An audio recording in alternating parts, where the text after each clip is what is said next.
All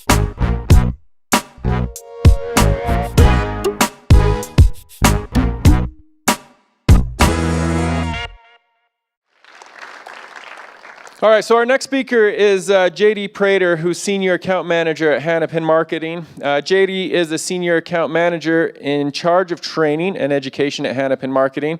He's a digital marketing strategist with a passion for turning data into actionable stories. His expertise is in developing integrated digital marketing roadmaps to successfully attract, engage, and convert audiences. Today, he's talking about social media, ad buys, and we are grateful to have him with us. Please welcome JD Prater. Thank you.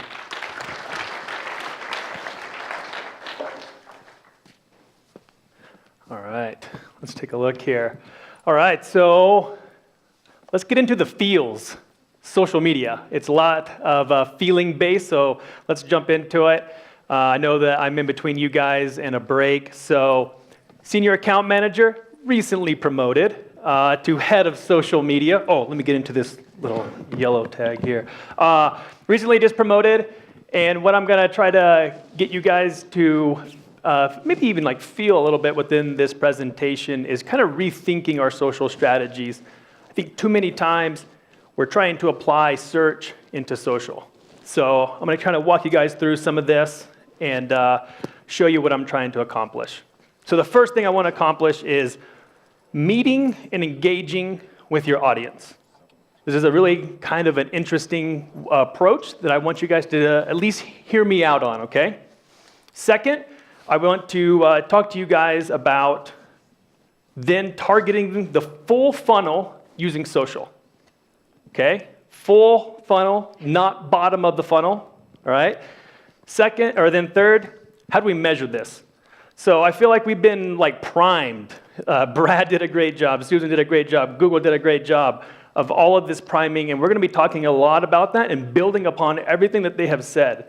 If there's one thing that's connecting all of this together, it's really around audiences and knowing who your audience is. So let's jump into meeting and engaging your audience. I'm gonna ask you guys a ton of questions, and I would love audience participation. Very first question. How many of you guys believe in love at first sight? Raise your hand if you believe in love at first sight. Really? We have too many analytical people in here. You guys rather be like in an Excel spreadsheet right now, I can guarantee it. So that's what it sounds like. I think I saw one, maybe two. Here is the most recent data that I can find. 51% of you guys, US population, believes in love at first sight. 35, no. 14, not so sure. Me, 35%. That is where I belong. I am with you guys on the analytical crew. I've been married now for 6 years. The very first time I met my wife,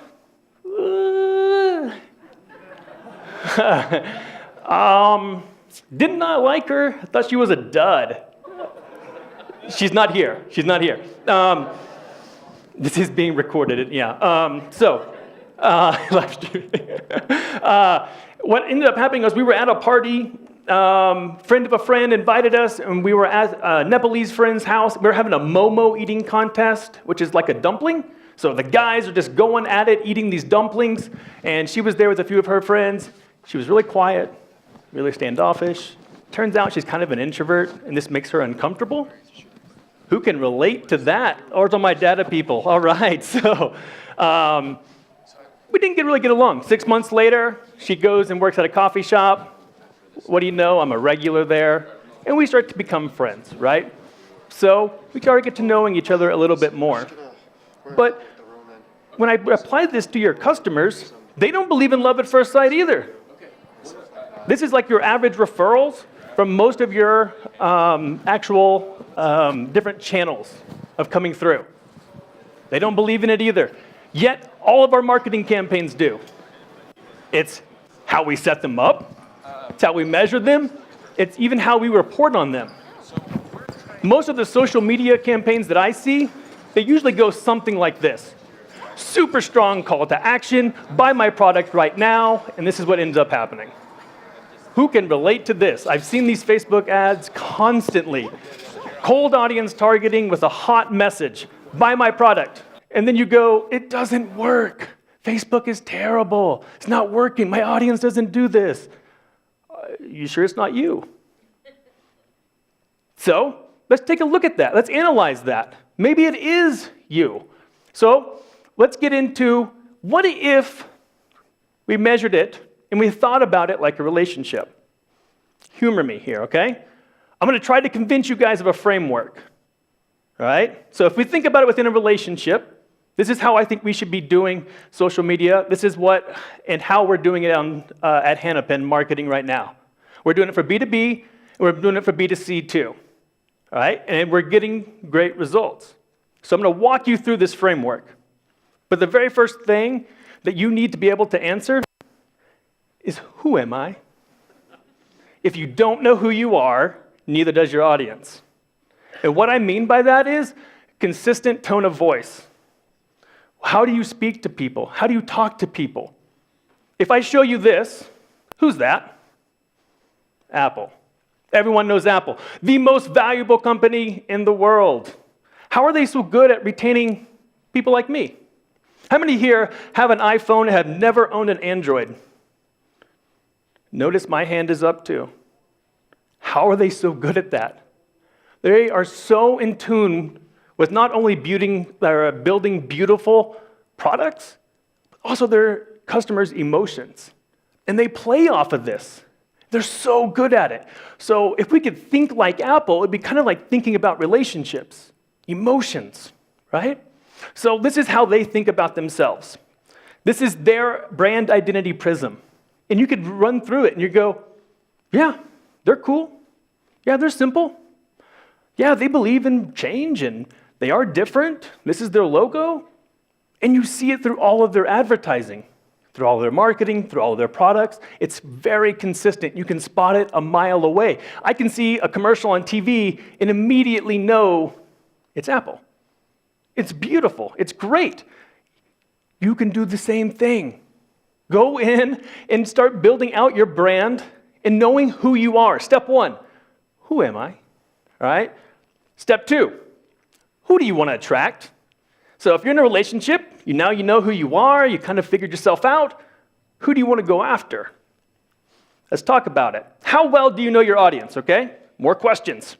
How many of you guys are using personas? If you're not, you're probably like the Cookie Monster over here. You're probably given crackers and all I want's a cookie. Start building out those personas. It's so important, especially on social. I now know how to talk to people, target people, use their language, understand their pain points. How many of you guys have mapped out your buyer's journey? Please, a hand or two. Okay, all right, thank you. All right, map it out. Understand it. If you've got everything that we talked about today, you saw all this attribution stuff. Where are people coming from? How are they getting to you? How many different steps it was? What was it, like over 300 touch points? Holy man. Good luck mapping that one out. But think about it. Is your content then aligned to that buyer's journey and those personas? All right? Think about that. Are you using social media then to amplify all of this? One thing that you're going to get from this presentation is I'm combining social with email, with content, and with SEO. They all have to work together, break down the silos. And that's something that you're going to have to start to doing if you want to know who you want to attract and how you're going to attract them. Then if you're on social, are you engaging with your audience? Are you just posting stuff? It's like, yeah, I got 2 likes on that one. Sweet. I got a like. Did you see that? I got a link. Click. Are you engaging? Understanding, relating, talking to them. Are you relevant? Whenever you're looking at who you're attracting, if you have no idea, go into your analytics. Understand this. This is from Parsley. They're a big publisher analytics company. And this is one of the very first times that Facebook outranked Google. This is from January, February. More traffic was coming from Facebook than Google just for publishers. This is a publishers, okay? So keep that in mind. They're doing a great job of driving traffic using social media. So look at who you're attracting if you're trying to understand who you want to attract. Step 3, where do they hang out? All right? So you understand who you are? You understand who you want to attract? Let's go find them. Let's go hang out, right? Just think about this. Just like whenever you're in high school. You're in the band and you want to attract the first-tier violinist. What do? You go sit next to the violinist. You're a jock. You want to go attract maybe like a cheerleader or something, right? Think about where they hang out. What do their social circles look like? And let's go find them. Here's where they are. This is your time spent on social media, broken down by percentages. How many people have already checked Facebook today? How many have checked it twice? 3 times, 4 times, every time you log in? Yep. Twitter, doing the exact same thing. Yep. Micro moments. That's all they are. You're constantly checking these things. YouTube coming in at second. If you don't have a video content strategy, you might want to start getting there. It is on the way. Facebook's saying it, YouTube's saying it. Now it's on Pinterest, now it's on LinkedIn. You can do it through Twitter. Video, more video. Looking at by age. Oh, my audience isn't on there. Again, they're getting there. And look what the one is growing the fastest. 65 plus. It's moving, right? For my B2C, where are my B2C people? B2B people. About half and half. Okay, cool. This is where you guys are spending your time. You guys are using these social media platforms the most, and you're using about this number. So 7 for B2C, 6 for B2B. Whenever we look at where we're spending our money, that's where it gets a little bit different, doesn't it? We're spending time here, but we're really relying on these networks. And we can see Snapchat coming up a little bit higher. Again, mostly probably going to be B2C higher up level, so don't think you have to be on Snapchat and affording really expensive impressions. So, how do you appeal to people? This is what we always want to focus on with that little wink. So think about it. What's your offer and why should I care? Sell the value, not the product. That's what we have to keep in mind. We have a really good infographic here from HubSpot. They're the inbound marketing gurus. They pretty much invented the word, and they have given you all of this information. Different stages of the funnel with different types of content. Different types of relationships, different type of content, right? It's very interesting when you start thinking about it this way. Awareness. I don't know who you are. Well, maybe you might be interested in like an ebook or like a checklist or maybe like a video, right? So let's start breaking that down and see what that looks like across our ad strategies. So, recap. Who am I? Understand your brand, understand your voice, understand who your audience is, who do you want to attract, where do they hang out, how do you appeal to them? This is going to be really important for you to be successful on social media. I see too many companies coming and that we work with that don't have these answers. And it makes my job more difficult. If I could give you the information now and you went out and did it, your job would be easier. Your clients would be easier and probably even your success. So let's talk about crafting some of these multi-channel social ads. Because what you'll see from me, I rarely rely on one channel. I am scared to death of relying on one channel. So what I end up doing is creating a relationship funnel. I like to go out and see what's going on all of the platforms to see where my audience is and how they're interacting. So this is pretty interesting. Take a look at this. So this came out in 1978. Dr. Knapp, he's like a University of Texas professor, and he says, here's the 10 stages of building relationship and relationships failing. But look how we start with initiating, experimenting, intensifying, integrating, bonding, and all these things over here is what's going to end up tearing you apart. That's your churn over here. Over here is how you get customers. It's pretty interesting. Like, take a look at this. It looks a lot like our funnel. No? Do you see it? I mean, it's there. We're talking about awareness, consideration, decisions, adoption, advocacy. Hey, like, you're my best friend. You're now defending me, right? Think about your relationships. You know that your wife or husband is wrong, and yet you have to defend them. You've been there? Anyone? Yes, I'm there. Probably too much. But anyway, let's think about how this looks now. Because for B2B, 60 to 90%, depending on what vertical, your audience has already been through awareness, scope, and plan before they come to you. Why use social? You're now going to influence the awareness and the scope aspect of it. Before they come to you, you're now going to be top of mind. So when I go to select, oh yeah, them. So let's see how we can do that. Start with hello, right? This is one of the best Twitter ads I've seen for hello awareness. If you're interested in enterprise cybersecurity, check us out. That's easy. And here's why that's important. Algorithm has changed now.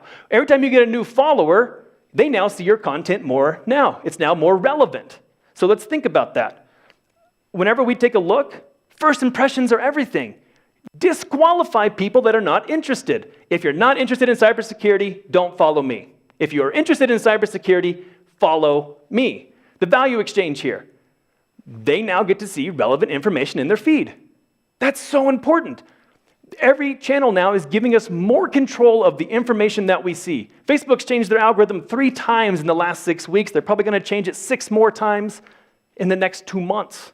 It changes so quick, and we have to keep up. And every time they keep coming back to is relevant information. They're now opting in saying that you are relevant. That's important. Hello, I'm JD. How did I start my presentation? Hello. I didn't come in with a hard sell, right? Every presentation has ended with the sale. They didn't start with it. Think about that. Number 2, consideration and dating is basically like The Bachelor. This phase is The Bachelor. How many people watch The Bachelor?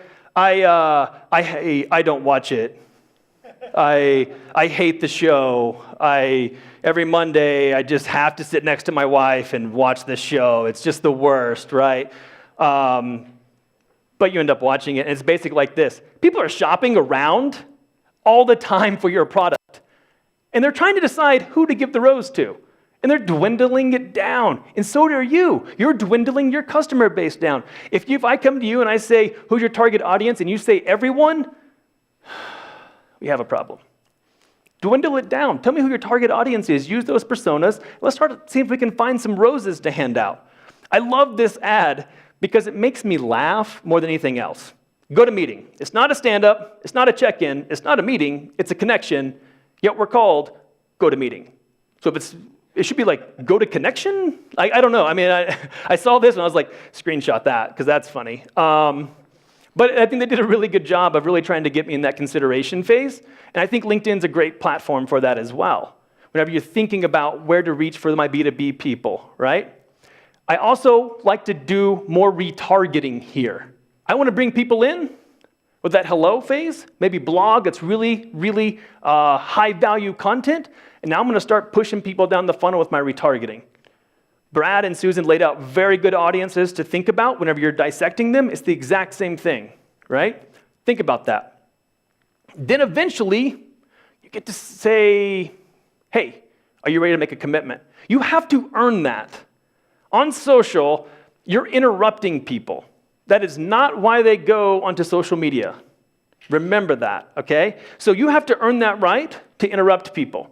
If you haven't seen Dollar Shave Club's Pinterest, it's brilliant. They are so good, and they kill it, and they do an amazing job with their Pinterest ads. If you don't think it works, I mean, they do an amazing, amazing job with it. I wish I could show you more of theirs. It's very clean, and they do a great job. And now that Pinterest is going to allow us to do some remarketing, that's interesting. You get people down lower in the funnel. Upsells, cross-sells become way more easy to do now. So think about how you're using these channels and how you're going to move people down. Now, this is where most people stop on social. They stop right here. I got my sale, and I am done. Fantastic. Move on. Next sale. All I want is new acquisition. You forgot something. It's social media. You have to continue to grow, and you have to foster that relationship. So what does that look like? Date nights, right? So here's an example. Athletic community. They sell bicycle socks. I'm actually wearing some right here. This is the old Portland airport carpet. They do airport carpet socks. I also have the new Portland, JFK, Boston, and LA, in case you were wondering. However, they hit me with an ad. They know that I'm their user, and they said, hey, we have a new collection. Are you interested in this? Check it out. Oh, nailed it. Very good job. B2B, your people are still looking for information. They just signed on. They're just now coming in.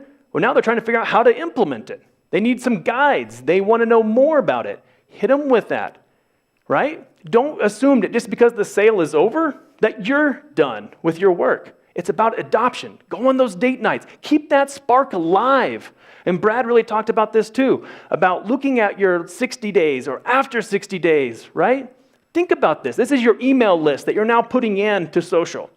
And with email, Facebook, Twitter, LinkedIn, soon we'll be able to do this on LinkedIn. But think about how you can use those emails and put content that's in front of them to keep that spark alive. I love this one because we can really build positive sentiment for our brand. Brand affinity. How do people think about us and our values? Do we relate? They know I'm a cyclist. They know I bought bicycle socks from them. Look at the ad. Cyclist ads. Check out our new collection. Thank you. You did an amazing job, athletic community. If you guys have this account or that's you, I give you 2 thumbs up because I clicked on it and I bought more socks. So thank you. All right. Last one, advocacy. This is the only one that I've ever caught as far as advocacy. How many of you guys have ever spent money to ask for your customer's opinion? It's a really good thing to do. Hey, just wanted to see, how are we doing? Can you give us some feedback? Do you like what you see? Do you like it? Because if not, help us out. Wow, that's really impressive. When I think about growing a relationship, man, that's so great if you can get that feedback and understand how you guys can grow together. If you want to see more stuff and different stuff, let us know. Pay for those types of ads because these people are going to be your defenders. How many of you guys have ever asked a question on social media? Asked a brand, Facebook, Twitter, however it may be. You've asked a question. How many of you guys have ever had a community member answer the question for you? Yeah, those are the people that I'm talking about right here. You might see this one a lot. Well, how much does it cost? And here comes your defender. Oh, it's $20 trial if you do this and that. And you're like, thanks. They don't have to answer that one. Thank you, right? These are your defenders. Nurture them, and this is really where you're trying to get people to. This is your smallest audience. These are really hard to get to. But done the right way in cultivating this relationship, you can eventually move people to this part of the funnel. It takes time. It's not going to happen today. It could, actually. Some people go through the entire funnel in a day. This is typically a relationship that you're nurturing over and over time. So, let me show you what this looks like. And my hat tip to Brad here for showing me lucid charts back at HeroComp. All right, here we go. This is in my actual workflow for a subscription-based company. This is how we start. It's all based off actions that you took. Awareness phase. I'm sending you to a blog. And I'm targeting that blog based off the interest that I'm targeting either on Facebook or maybe on Pinterest, right? And I'm trying to get you in there. That's all I want you to do is to consume it. Consume the content that's relevant to you. And now let's see what happens. For this one, I'm trying to get you to sign up for a newsletter. You'd sign up, you go all the way down to the bottom right into the green. If you don't, I'm now pushing you to lead gen ads and video ads because maybe you need some more information. Maybe you need more education. This is where your video is going to be really, really strong. Once I get the newsletter, you go up here, consideration and decision. So now I'm pushing you to a free trial. This is a subscription-based model. So based off that, we now have a couple of workflows. For this example, it's 7-day, 14-day, 21-day, all different types of ads or different types of features because we're trying to understand what features resonate with you with our ads. On social, you should spend a majority of your time on your ad copy and your images. This I can set up. You guys can set this up in an hour and understand your flow, get your email, like what Brad was saying, 44 minutes, right? You guys can set all this up. Focus on that copy. Focus on getting them to stopping the thumb. About 82% now of traffic coming from social is mobile. You have to stop this. That's hard. Focus on that. And this is where retargeting is going to come in really good. So you've signed up. We're now going to push you down into monthly membership. And at the very bottom, we're now pushing you into gift memberships. You like this so much? Great. Hey, why don't you give it to your friend?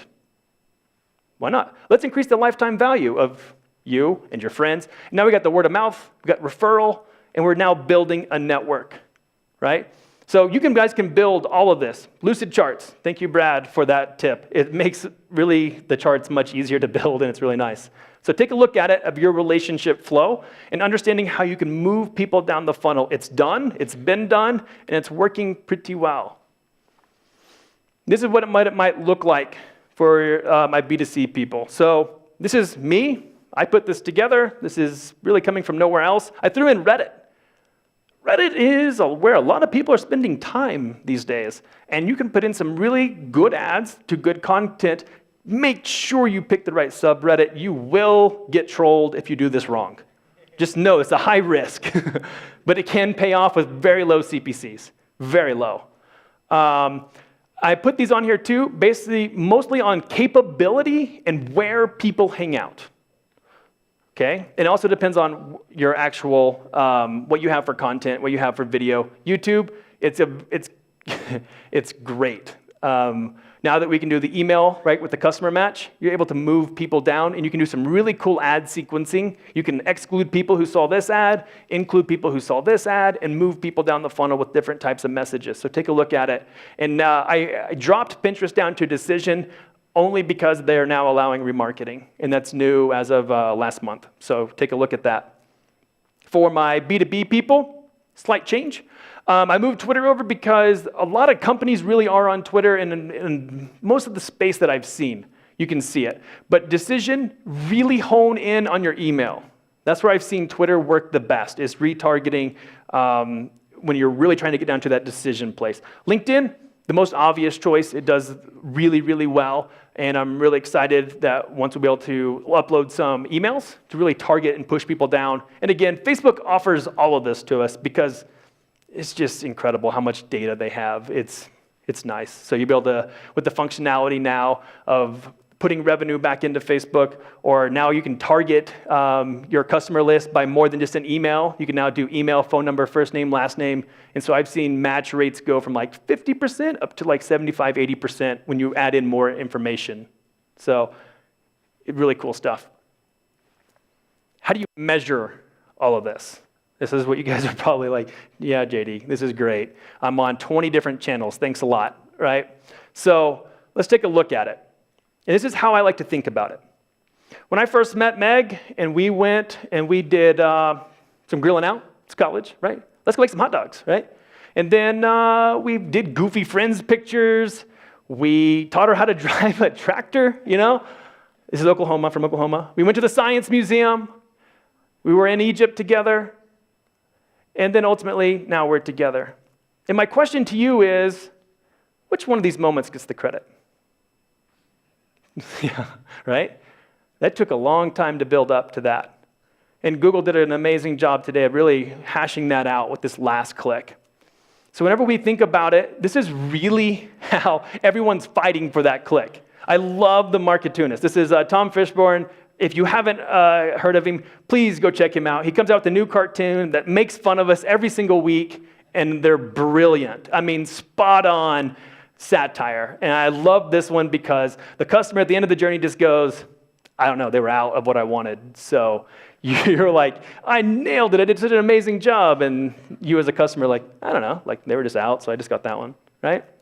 That's really probably how your customer thinks about it. We look at it very differently, but that's really how they look at it. So how can we think about this within their framework, but also within our marketing framework when we know that it looks like this? This is the Burr's journey. They're all over the place, multi-devices. They're all over. They're asking friends. They're moving around, bouncing around. And ultimately, we come to this. So I really like this. This is a really cool feature in Think with Google. If you haven't heard of it, it's like mapping the customer journey, I believe. But look where social is. This is for a normal, medium-sized B2B type of company. You should be measuring it by assisted interaction. Yet you want to come over here and you want to measure it with the red, direct, last click. That's how we're measuring all of our social. And again, you're like, we're wasting money. It's not working, right? I see this time and time again. It's a conversation I have a lot of times with a lot of clients. It's like we have to think differently. So what does that look like? Take into consideration that, how many of you guys use Google Analytics, GA? Like the free version, just the normal, right? You're a different person if you're on your desktop than you are on your phone. What did I say earlier? 82% of traffic around social is coming from your mobile. You then come back and buy on desktop. You're a different person. You're not the same. So your social isn't getting near the amount of credit that you really think it is because of device attribution. So think about that whenever you're measuring it. So great, JD. You laid out all these problems that I can't measure. How? Tell me how.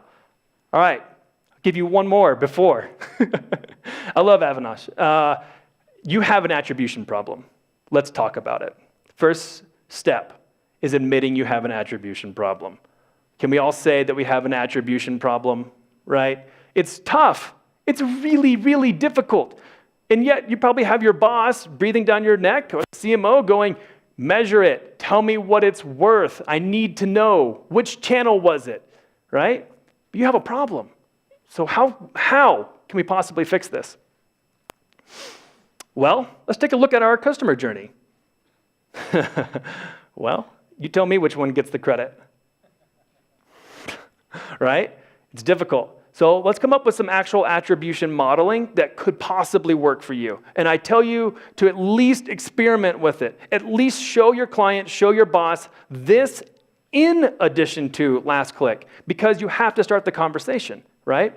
So start with reviewing assisted conversions. This is a great way to understand where someone really is in the funnel, okay? On the very right-hand side, you got your assist. That'll really help you out in understanding, was this closer to direct or was this closer to an assist? That's going to be really important whenever you're trying to figure out where something is in the funnel, all right? From there, let's go in and understand where they are by social network. So this is an aggregate. This is a lot of data put together, and this is where about each channel lands. Okay, so you're doing a lot of Twitter advertising. Wow, 92% in the middle. Good luck on your last click attribution there, right? It's tough. Understand that. Understand it by vertical too. If you're e-commerce, it's very different than if you're B2B, which is very different than if you're like a subscription company or a lead gen company, right? It's all very different in understanding where someone is in the path.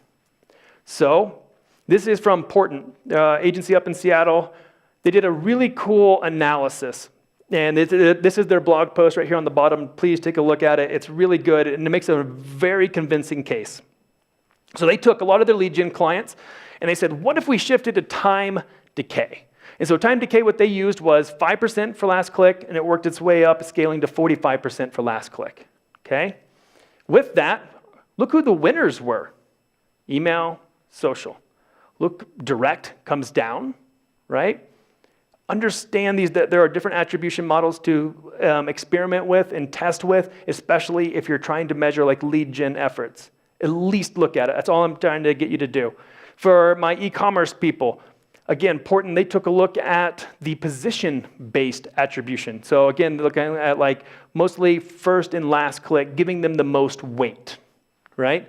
And what they found there too, affiliates dropped way down, direct came way down, organic, big winner. Where's my SEO people, my content people, right? You guys did all of that work. You guys are going to get some credit now, right? Yay! Only took a year. Sorry, that's just my joke. No one got it, but it's okay. Social network came up again. Paid search came up. Referral came up. Understand that there are different attributions. This is mostly just looking at the GA, understanding that. If you have the nice premium or the 360, you're going to get a lot of this already kind of implemented for you. And then if you've got your AdWords account now, it's going to be in there for you. So that's pretty cool now that we can understand that it's becoming more than just last click. It's antiquated. We have to get rid of it. So ultimately, I'll tell you to develop one of these. This is from Simply Measured. An amazing social analytics platform. Take a look at it. You can easily Google it, but it's there. A different way to measure. If you're doing an awareness campaign, you're not measuring sales from it. What you're trying to measure is reach, impressions, engagement. Did they like what I sent them by my targeting? What's really what you're trying to understand? Get those followers in. On Facebook now, man, every time I follow a new brand, that's all I see. I see a lot of cycling and digital marketing on Facebook. That is pretty much my audience. And of course, the crazy aunt who likes to take quizzes. Anyone? She is in Hogwarts. That's her. Anyway, understand that there are different metrics for different phases of the funnel. And that's how you actually should be measuring them. All right, so consideration. I spend most of my budget on consideration all the way through. And by that, I mean probably 75 to 80% of my budget is on consideration on. It's all retargeting by website and email list. That's what I'm mostly focusing on for social, and that's what's helping us get people really down the funnel, making it relevant, but also getting them to a point where they're ready to purchase, to buy, and to be fans. So, if I could leave you guys with a couple of things. ROI does not always equal revenue. That's what you guys are like, what? So, ROI doesn't always equal revenue. ROI can also equal awareness. You exist. Hey, how's it going? You exist, right? ROI can equal that. It can also equal new followers. You got people now that are opting in and saying, I want to see you in my news feed every time I log on. When I'm on Facebook 20 times a day, I want to see your content. Now, I'm more than happy to give you my email. You've earned it. ROI can equal that. ROI can become a lead. ROI can be sales, cross sales, right? Think about what athletic community did. Upsales, retention. You're keeping people in the funnel. You're increasing that lifetime value. Ultimately, you're going to try to gain that loyalty. Social is it's so much more than just sales. You're talking about lifetime value, loyalty, those advocates. So, let me leave you guys with this. If you're wondering why social media isn't magically just solving all your problems, maybe consider that you're setting up your campaigns wrong, you're measuring them wrong, and you're reporting on them wrong. The next time you set up a social campaign, maybe just start with, hello. Thank you, guys.